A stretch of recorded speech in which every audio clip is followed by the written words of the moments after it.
सादर अभिनंदन मित्रों, मैं अंशु शर्मा एक बार फिर आपके सामने उपस्थित हुई हूँ। 18 तारीख से पितरों का हमारे यहाँ श्राद्ध पक्ष चालू होने वाले हैं। श्राद्धों के निमित्त हमको पितरों के निमित्त हमको क्या क्या काम करना चाहिए और क्या काम नहीं करना चाहिए, इसके बारे में मैं आपको बताने जा रही हूँ। तो सबसे पहला काम तो ये है कि हमको अपने घर की पूरी साफ़ सफाई कर लेना है।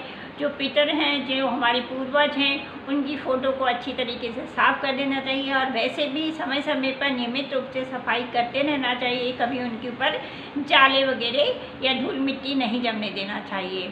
और उस दिन जिस दिन से श्राद्ध चालू हो रहे हैं तो अच्छे से उनकी फ़ोटो को पोंछ करके उन पे अच्छी सुंदर सी माला चढ़ा करके और आपको उनके निमित्त हाथ जोड़ करके प्रार्थना करना चाहिए। और पहले आप एक लोटे में, तांबे का लोटा हो या पीतल का लोटा हो, स्टील के लोटे में कतई नहीं करना चाहिए। तर्पण जो आप जल देते हैं ना, वो उसमें काले तिल डालिएगा और तर्जनी मूली में कुशा बांधिएगा। कुशा बांधने के बाद पहले एक बार सूर्य को जल चढ़ाइएगा, सूर्य देवता को नमस्कार करके। और ये काम आप 10 बजे से पहले कर लीजिएगा। और इसके बाद दक्षिण दिशा की तरफ मुँह करके पितरों के निमित्त जितने भी आपके पूर्वज हैं, मम्मी पापा से लेकर के जो भी आपके पूर्वज हैं, उन सबको याद करते हुए उनके निमित्त आपको काले तिल डाल करके और जल अर्पित कर देना है। और हाँ, अपनी कि और जो भी आपसे गलती हो गई है क्षमा याचना करने की। यदि गया जी आप श्राद्ध करके भी आ गए हैं तो भी आपको 15 दिन तक जल तो देना ही है। और जल देने के बाद में आपको फिर वहाँ से हाथ जोड़कर क्या दें, शाम को उनके लिए उनके निमित्त आपको एक लंबी बाती का दिया शाम के समय आपको उनके निमित्त पितरों के निमित्त जला देना है। और घर में जहाँ पानी रखने का स्थान होता है वहाँ पर आप एक छोटा सा तांबे का लोटा हो, छोटा सा हो या छोटा सा ग्लास हो, कुछ भी तो वो रख कर के और वहाँ पर एक जो अठवाई होती है वो वहाँ पर रख कर के 15 दिन आप देखिएगा। ये चूहे खा रहे हैं, चींटी आ रही हैं, उस पर कोई बात नहीं, आप इन सबको तो 15 दिन तक आप रखिएगा, कोई बात नहीं करके। और हाथ जोड़ करके पितरों के निमित्त वहाँ पर रात को सारा किचन साफ हो जाए, फिर वहाँ पर आप उनके निमित्त दिया जलाइएगा। इस प्रकार से आपको पितरों की पूजा करनी है और उनको जल देना है। और अपने घर में एक ब्राह्मण पंडित को ज़रूर खाना खिलाना है। आप ये देखेंगे तो क्योंकि हमारे घर में ब्राह्मण पंडित का आना बहुत शुभ माना जाता है।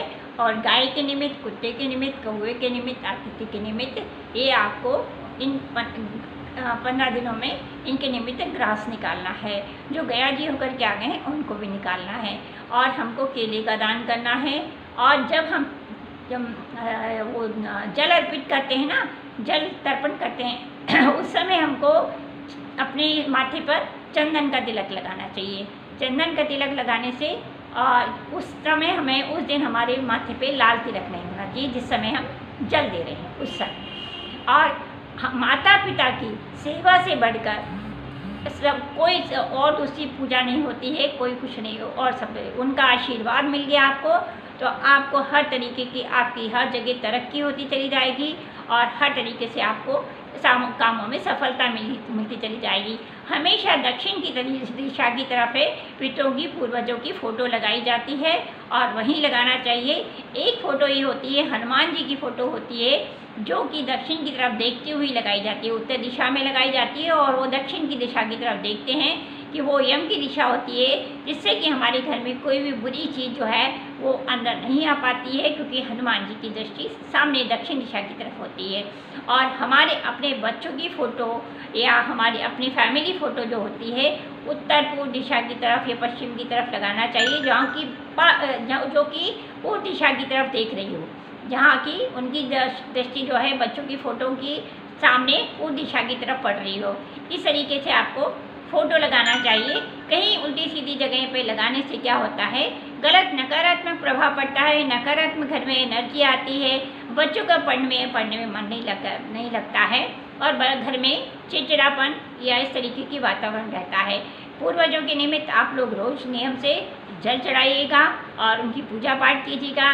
जिन्होंने गया जी नहीं जा कर के जो अपना पूजा पाठ नहीं करा है वो नियमित रूप से उनको ये पूजा करनी चाहिए और ये सारे काम करके और पंडित को खाना खिलाइएगा। इसके बाद आपको पितृमोक्ष अमावस्या वाले दिन भी जो पूजा होगी वो मैं आपको बताऊंगी कि कैसे करना है। लेकिन और एक काम करना और है आपको कि छत पे बाजरा फैला देना है। रोज लोग आप पे थोड़ा थोड़ा बाजरा फैला दीजिएगा छत पे, और एक मिट्टी का सकोरा लीजिएगा, उसमें वो रोटी डाल दीजिएगा और थोड़ा सा पानी रख दीजिएगा।